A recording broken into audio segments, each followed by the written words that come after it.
Hello, hello, everyone. This is Genevieve. Welcome to Money, Sex, and God. Welcome, welcome, welcome. This is the place to talk about all the stuff, all the taboo, the elephants in the room, the things that we don't normally talk about. And I really love it because each week I get to bring on someone that really inspires me in the realm of discussing things that most people don't want to talk about, right? And really sharing their insight and their experience and their story.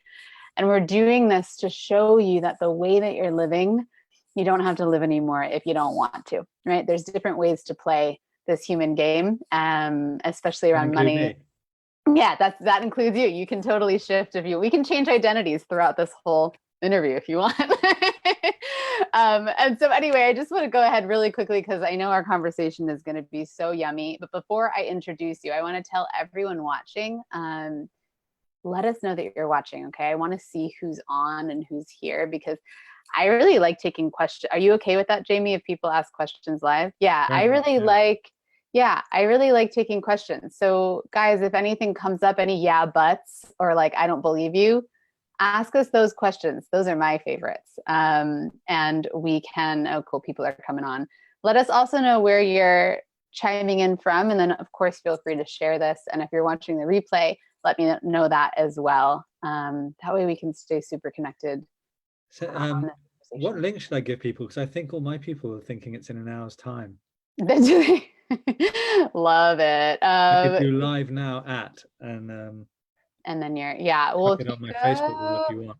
what you can do is, yeah, if you go onto my Facebook, Okay, you can share it. And let me see, I might also be able to tag you in there. This is perfect as people yeah, filter that would be in. good. Tag my ass. Yeah, tagging your ass. Hang on, editing post. You guys are seeing the behind the scenes of how we do this. There Rock we this. go. There I am. Do you see it? Yeah, Okay. I think. Okay. Uh-huh. I can see you tagged me in a story. Is that what you're talking about? It should be on my page. You go into Ah, I also just tagged you in the live, so there it is. I think it'll just appear now, like poof, There it like is. magic.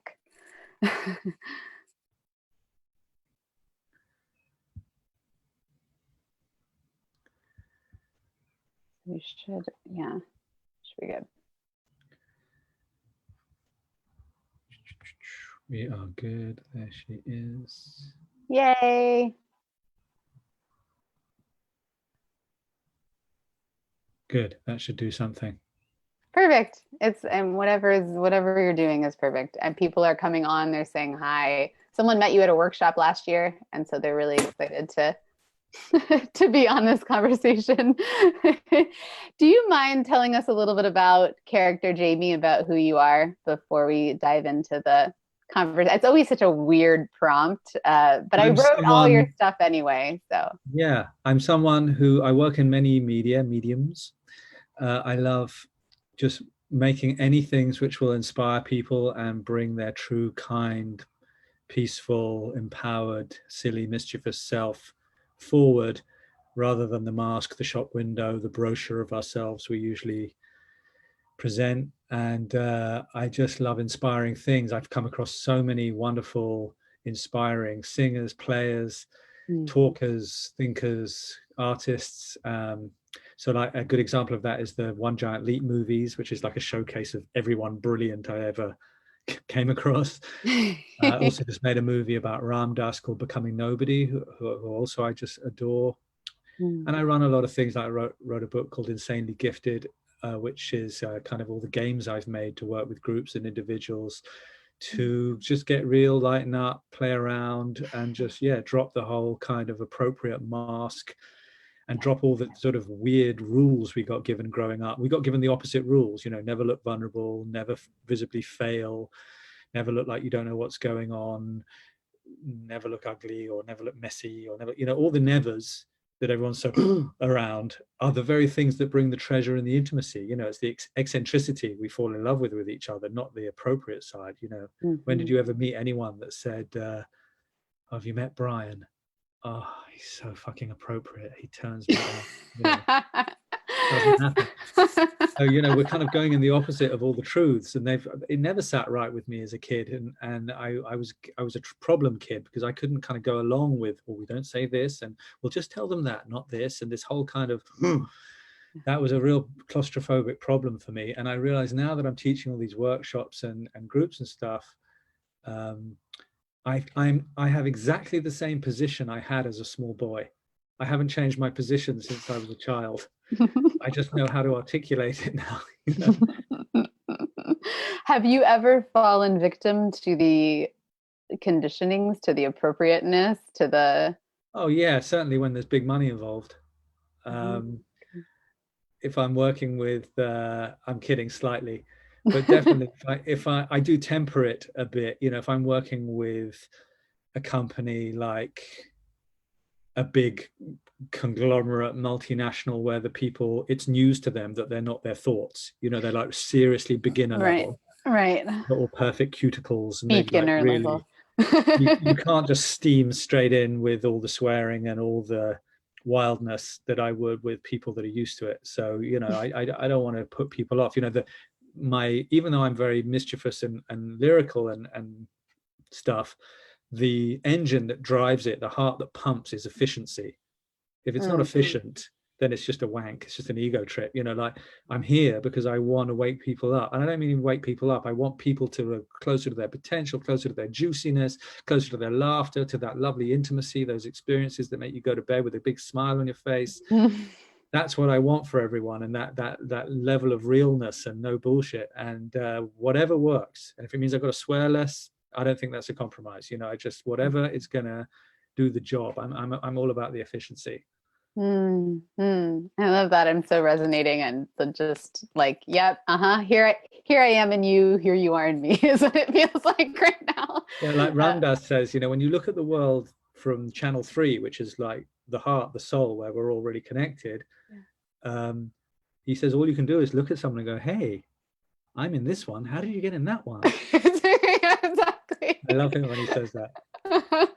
Exactly. So I'm what I like to do in these interviews is I like to imagine what the people watching are gonna have questions about, or gonna like have discomfort about, because for me, I'm like, we could just sit here and hang out and whatever, but this is really to serve them. So feeling into their constrictions, right? The places that they're afraid, I could imagine some of them might say something like, but Jamie, life is really serious.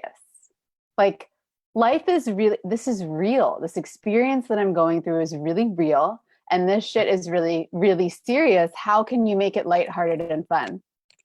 Well, I'll say 2 things about that. First of all, life is as serious as the eyes you look through it at. And of course, I mean, we can move on. There is pain and suffering. We'll put a pin in that. Of course, there's going to be pain and suffering. The context that I look at my pain and suffering in is up to me. So I can have pain and it can be like, oh no, more pain, if I've got an agenda that says I should always feel comfortable. But if I don't have an agenda that says I should always feel comfortable, and I accept there will be pleasure and there will be pain, and much of it won't be kind of up to me, then I can look at the pain differently. I can look at it as a victim and go, oh no, I feel powerless. And sometimes we do feel totally powerless. I had a really screwed up week these last 7 days. However, if we have a belief that maybe the events of life, if it's not too woo-woo, maybe the events of life have some sort of curriculum to them, that the challenging events of life are showing me where I'm stuck, where I'm not free, where I'm resistant, where I'm in a big melodrama. If there was some agenda from the big pink fluffy dolphin in the sky to show me the places where I'm still clinging, where I don't trust, where I'm wounded, then I look at my pain differently. I look at it with less resistance. I go, okay, give it to me. It still hurts, but I'm going to try and see what the training is in this. I have these 5 questions I always ask. I call them the unpretentiously named 5 golden keys of alchemy. And the 5 questions I always ask when I get in a pickle or when something I don't like is going on. 1, how is this experience some sort of a training or a curriculum? Like if I had set this up and forgotten about it, what was I trying to show myself? Number 1. Number two, how is it a reminder for me to self-care in a way that I may have forgotten to or neglected to? If anyone's listening, think of something that upset you recently and ask these questions. How might it have been a training? How might it be a reminder to self-care in a way that I've forgotten to? 3, how might it be an invitation for me to show up more, be more honest, visible, vulnerable, authentic? 4, how does it hurt more because of my painful past? And 5, through all this, what are the gifts I can share with others? There's a few more questions like, what assumptions am I making? Even though I'm behaving like a freak, what is the legitimate need under this that's Right. showing? Because even if I'm acting out, some people, when they don't behave nicely, they go, oh, therefore I should neglect myself and abandon myself and feel ashamed. But however freaky we're behaving, there's always a reason for it. There's an actual legitimate need underneath. So find that and ask, what is the healthy way I can meet it? Not running to Facebook, not running to the fridge, not running to sex, not running to an addiction. What's the healthy way I can meet it? If we ask these questions, suddenly we're in alchemy, you know. And that's what's kinky about pain, is that usually when pain comes, we're so addicted to suffering. You know, we live in a culture that says, get a headache, take a pill. It's just coming out of the TV. We have a total mentality. I should always feel comfy. And if I don't, something's wrong. I should get a Reiki session. You know, we want to get rid of discomfort. And if we change that, if we could all as one take allegiance to my cult and say, I am now a human who is willing to feel some of my uncomfortable feelings, then when something comes down the line that's painful, what usually used to happen was pain would come and then I try and resist it. So now I've got pain and resistance. That equals suffering. However, if I do it with my alchemical questions, I've got pain, but no resistance. I've got curiosity, which is the beautiful yin curiosity. Bring in the yin. Pain plus curiosity equals liberation, equals, well, who knows what it will equal, but it will certainly hurt a lot less. Yeah. So what I'm kind of hearing you say is that, which I've said a few times, is this concept that pain is only painful when we run from it, right? When we can dive in, less painful. Less painful. Yeah. I when mean, we can dive in towards this can still be really painful, but it's not suffering. I think that's the definition for me between pain and suffering. Totally. Pain is pain. Suffering is pain resisted. Yeah, totally. Or suffering that we just can't, it's collapsing us. Like I had an experience this week with all my incredible wisdom as an enlightened master. It still totally fucking collapsed me.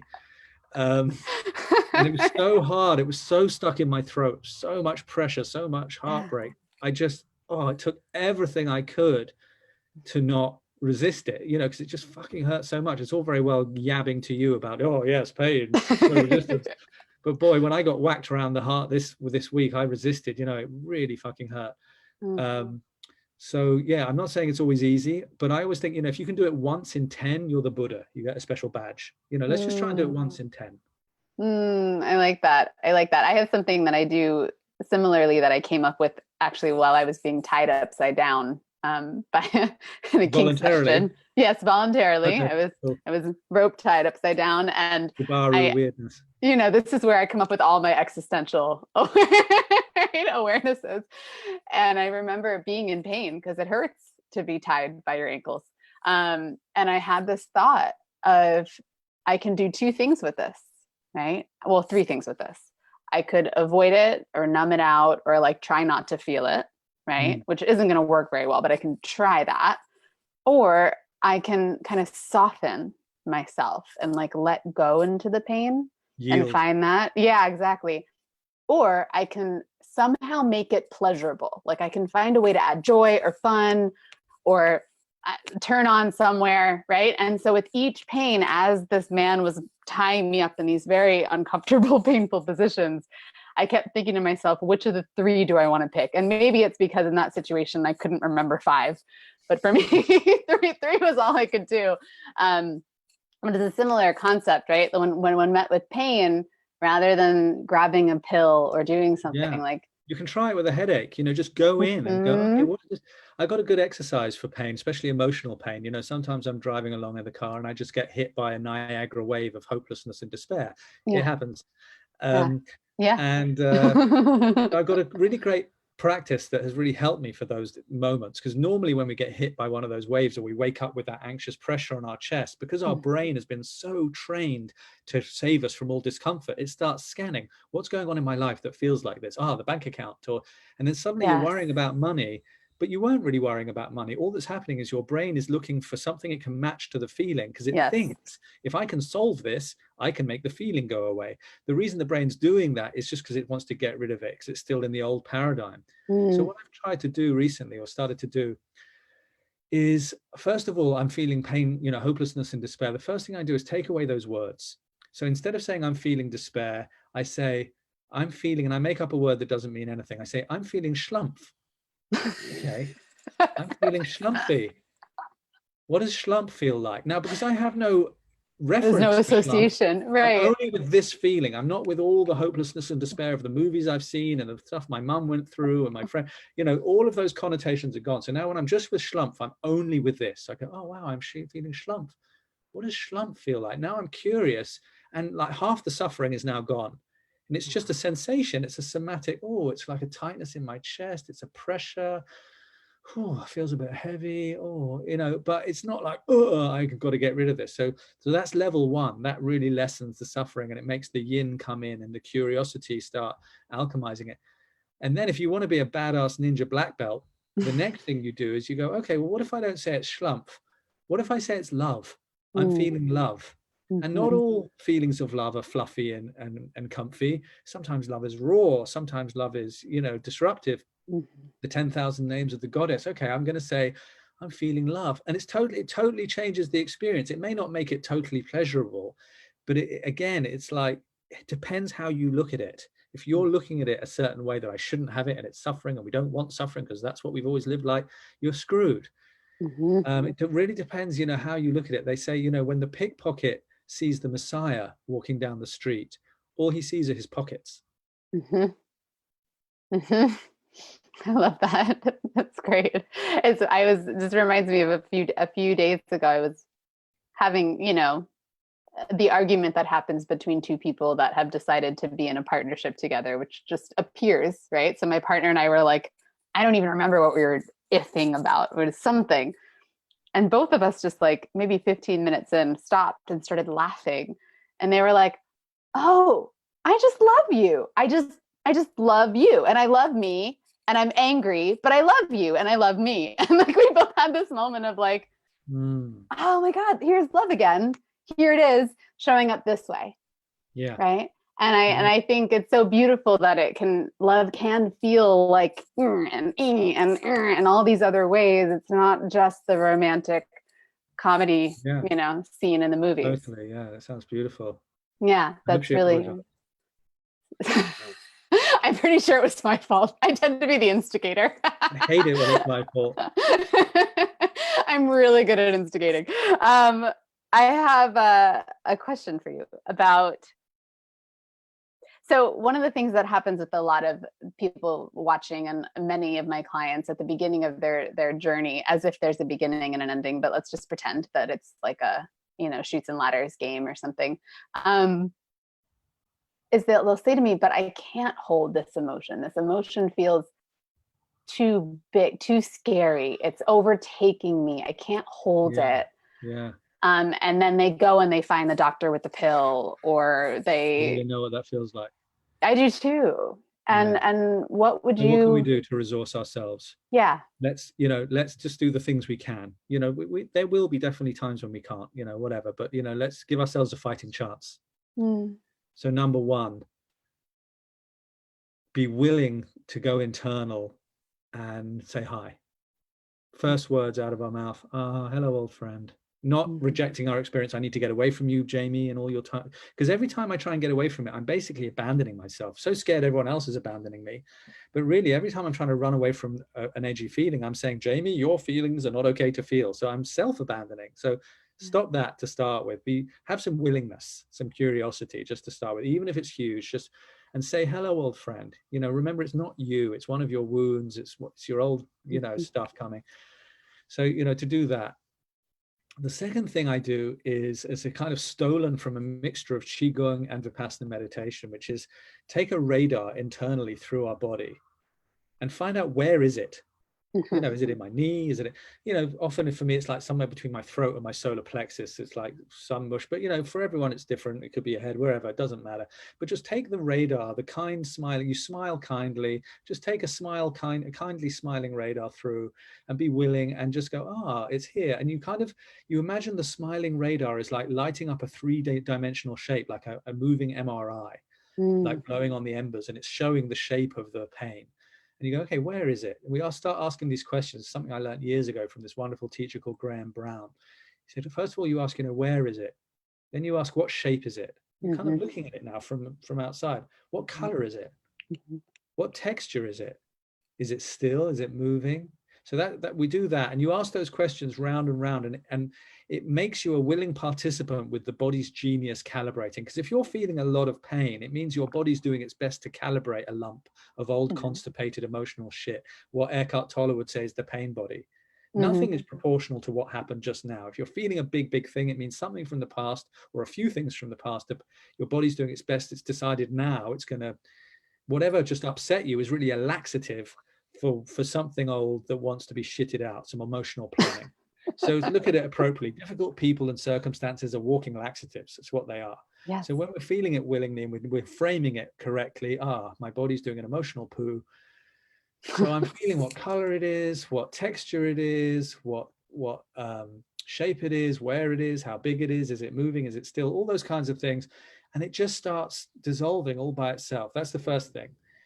The second thing I do, and this is when it becomes a bit like this sort of shadow work and shadow play that I'm so into, is that I believe that those big lumps of pain have a character.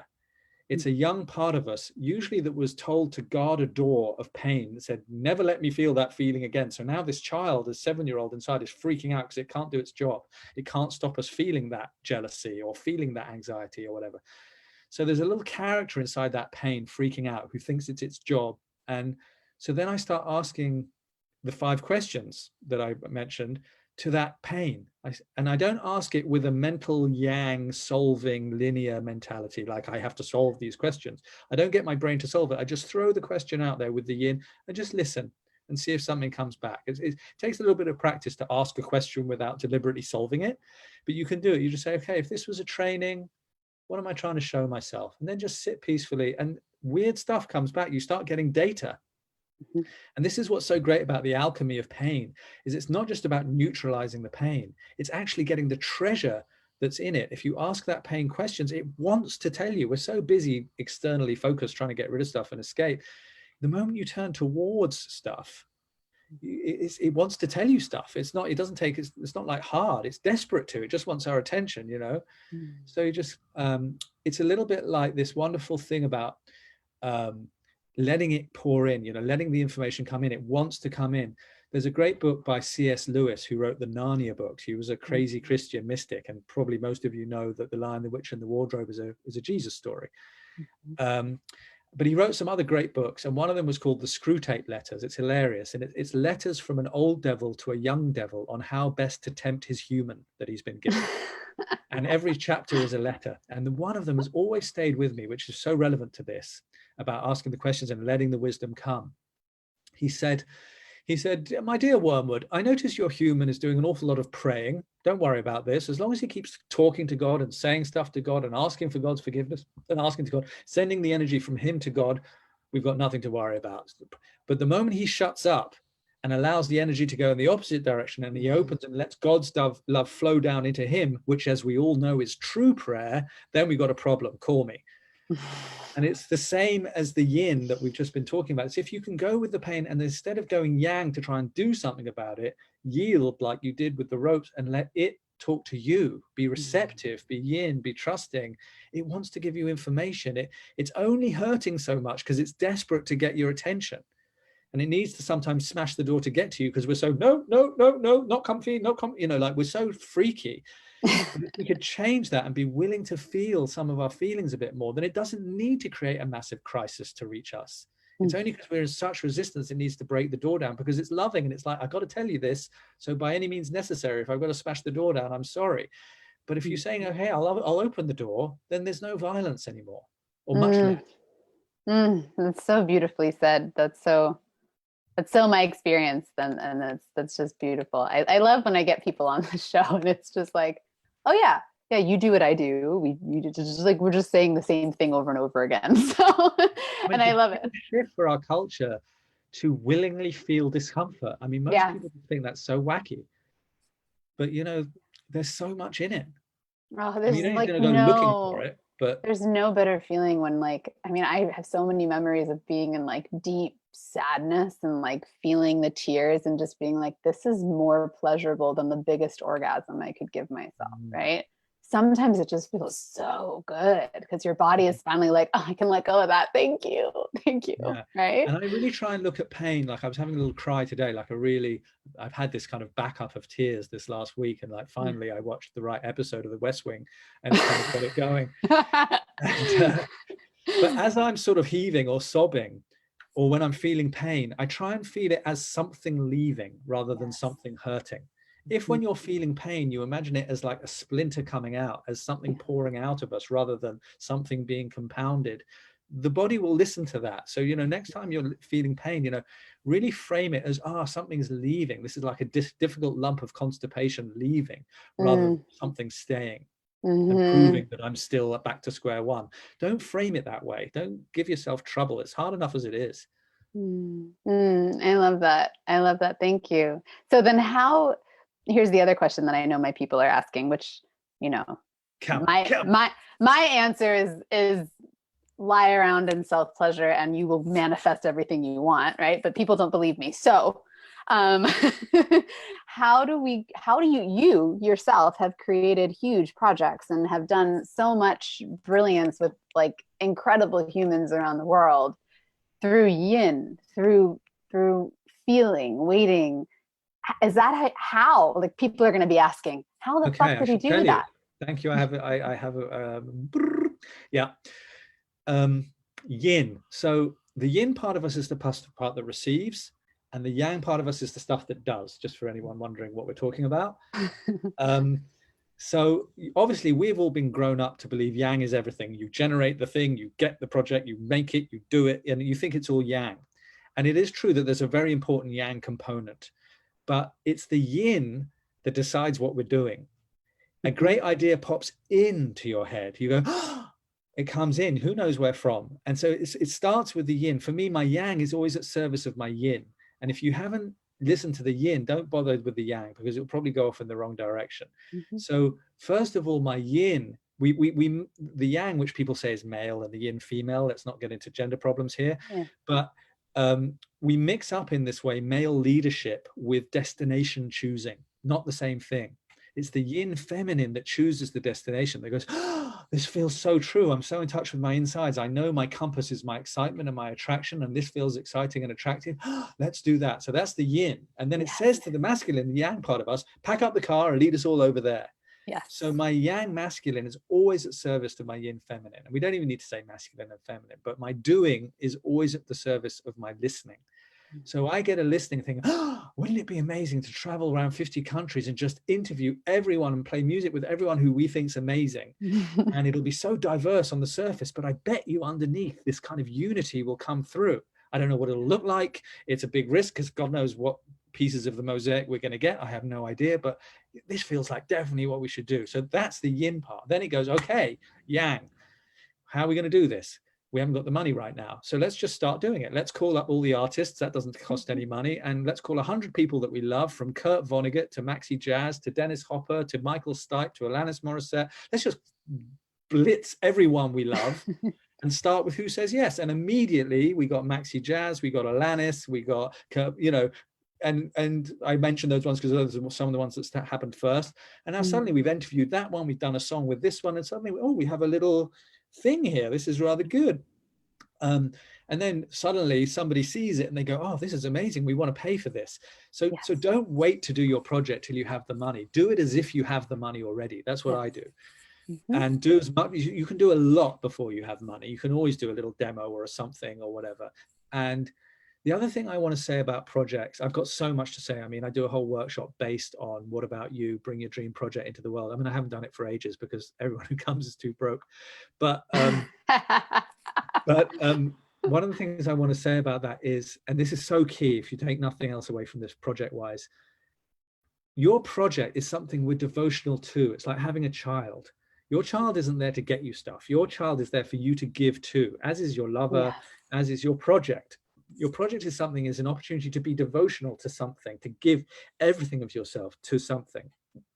Now, the problem with that, if you imagine that your project is a beautiful thoroughbred horse, what we tend to do, because we're so screwed up, is we want that horse to get us money. We want that horse to get us a lot of lovely feedback and everyone think that we're wonderful and amazing. So what we do is we saddle this beautiful horse like a donkey to carry our self-esteem issues up the hill. And that's not its job. And the moment you treat it like that and you think it was only worth doing if it did well, it was only worth doing if it got me money, rather than it's worth doing it. I'm having a good time doing this. And if it makes money, great. That's a bonus. If it does really well, great. But if that's the reason you're doing it, it just makes it not really work, because you're really taking, not giving. And things work when we give things. Yes. So when you're generous to your project, to your lover, to your kids, whatever, when you're generous that way, weirdly, it opens up a different quantum channel in where you start getting poured into. But you don't give to do that. That you don't, you can't make deals. Nope. But if you're truly into it, you've got so much energy. You can go all night. No one needs to feed you. You don't need to, you're just into it. You've just got endless energy and you get poured into.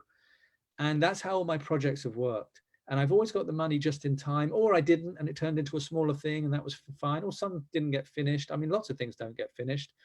And you just like, that's not up to us. We're a passenger. And another thing about money is, and again, this is not very good Harvard Business School, but out of all the big and medium-sized budgets, I've had budgets of millions, I've had budgets, little ones. I have never once in my whole career got the money from the meeting I was supposed to be in. Yeah. I'm not saying rarely, I'm saying never.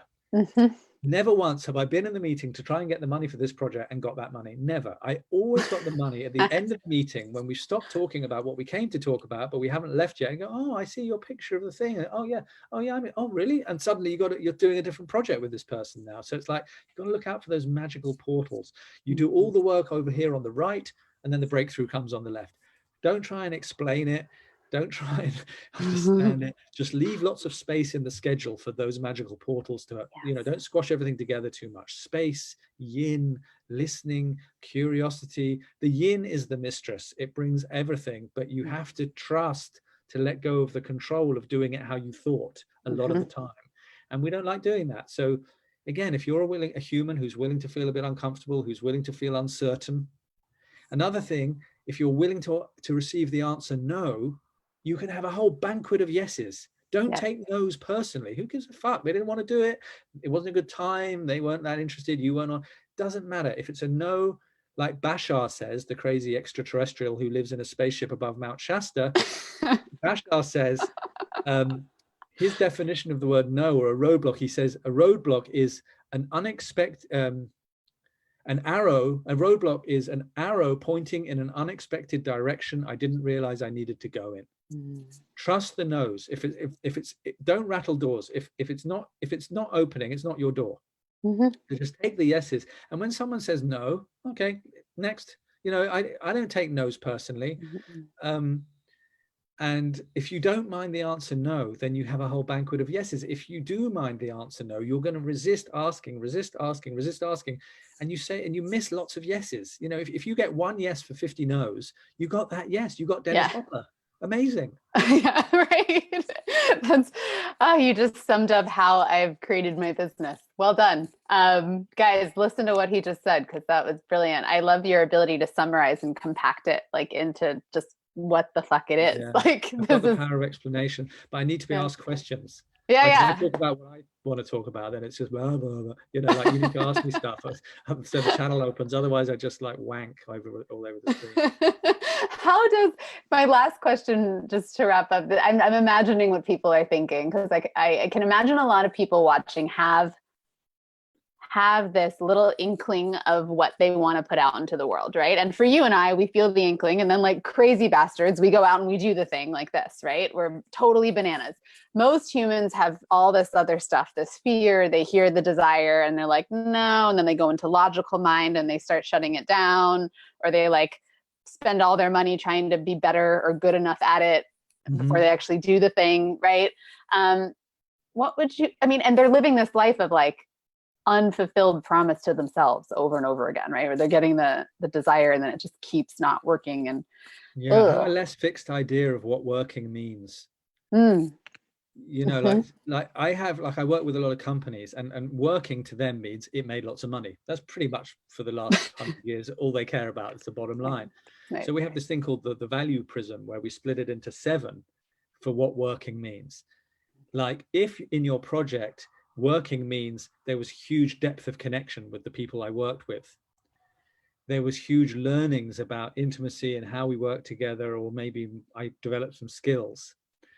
There was some level of service to other people, even if it didn't like make a huge profit, it was kind of good for everybody. You know, if you start looking at a different value system, then things are worthwhile and fulfilling. And how much laughter and joy was there? You know, like how much fun did we have? Like if all those boxes are ticked, or most of those boxes are ticked, then even if it made no money, we all had a great time. It was time well spent. So it's worthwhile. It's what does worthwhile mean to you? You've got to like decide that, you know. And if you really step back, you realize that the things that made you go to sleep with a smile on your face weren't always about the material success and the feedback.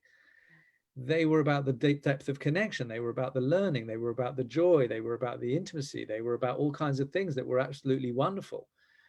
So, you know, change your criteria for what working means.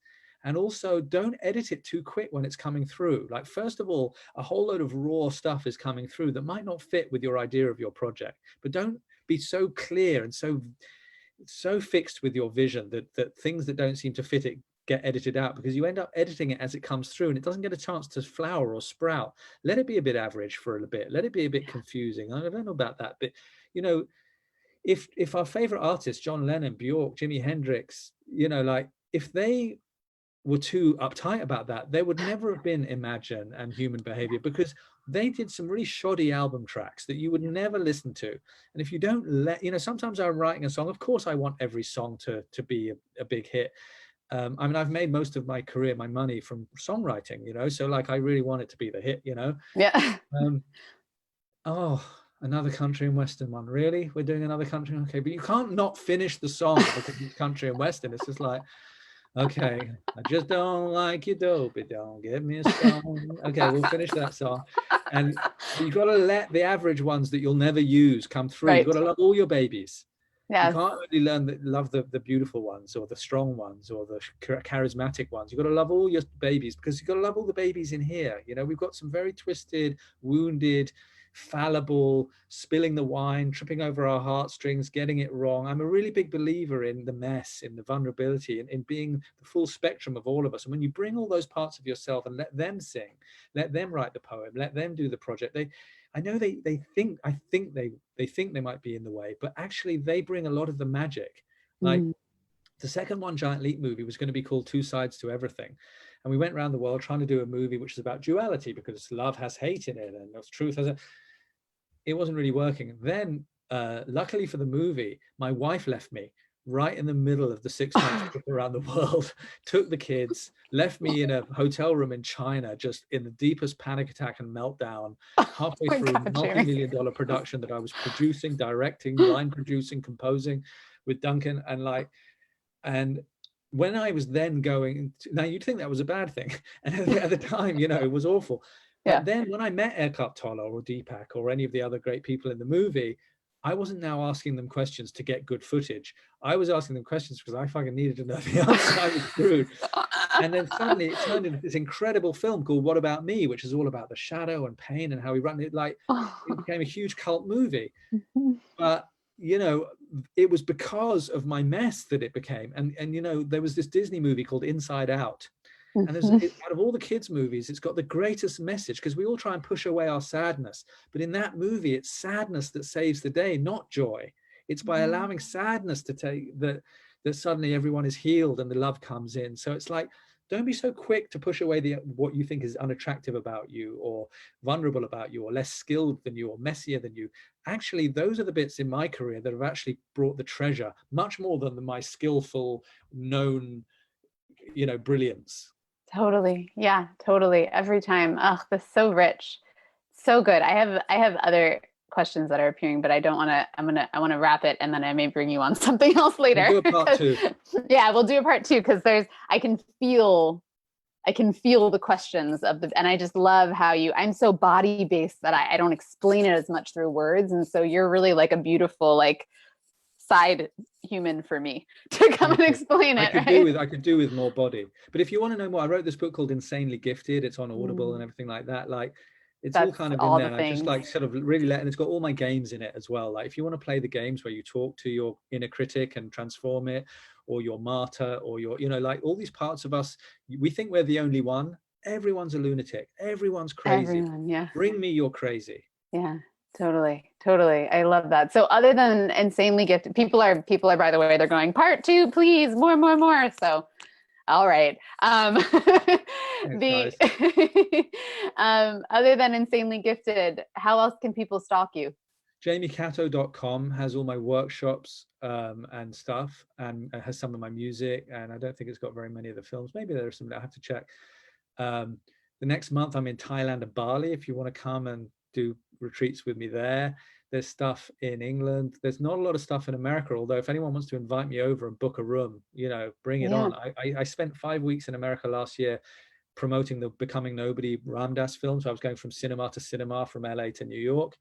But I'd love to come and do some workshops and groups and disrupt companies and get everyone to quit and just book the room. I love going around the place. Just come and find me, come and do a session with me. I'm very easy to find on Instagram and Facebook and everything. I'm extremely lonely, so I'm not hard to find. Gorgeous. Thank you so much. This is I love your, what I love the most? I just love telling people, this is what I love the most about you. You ready? Well, there's a few things, but one is that you had numbers for everything. You just kept giving us like, well, here's the 5 things I do, and the 7 things I do, and the 3 things I do. It's fucking brilliant. It's so good. I love how it was framed like that.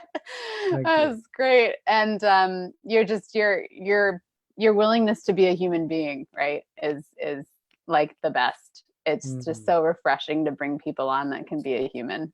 Well, when we all be like that, and I hope everyone listening, if you just be a little bit more vulnerable, I'm not saying, oh, my sister's a heroin addict, don't go crazy, but just like, if we could just expand it a little bit, we become walking permission slips. It's another Bashar thing.